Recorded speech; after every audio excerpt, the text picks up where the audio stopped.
ते दीनानाथ पार्ल्याला एक प्रयोग होता. अचानक काही मुलं, तरुण 25-30 वर्षाची मुलं घुसली. राहुल गांधी जिंदाबाद, ते डायरेक्ट स्टेजवर आले. असा घेराव घातला मला पूर्ण. बर.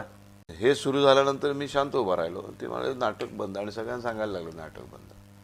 आणि एक चमत्कार घडला त्या दिवशी. त्या एक बाई उठल्या, समोर आल्या, स्टेजपर्यंत आल्या, त्या पदर खोचला, बर.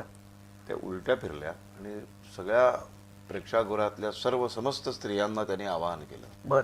की सर्व माझ्या भगिनींनो, शरद वंशींचं नाटक आपण बघायला आलोय आणि हे फालतू थर्ड क्लास काँग्रेसवाले हे मध्ये अडथळा आणतायत. सगळ्यांनी यावरती ह्यांना धडा शिकूया. धडाधड बायका उभ्या राहिल्या, सगळ्या आल्या. आता मी मध्ये ती 12, 20, 25, 22 पोरांनी मला घेराव घातलाय आणि त्यांना ह्या सगळ्या बायकांनी घेराव घातला. सांगितलं डोअरकीपरना सगळे दरवाजे लावून टाका, सगळ्या कड्या बिड्या लावून टाकल्या. आता एकालाही बाहेर जाऊ द्यायचं नाही.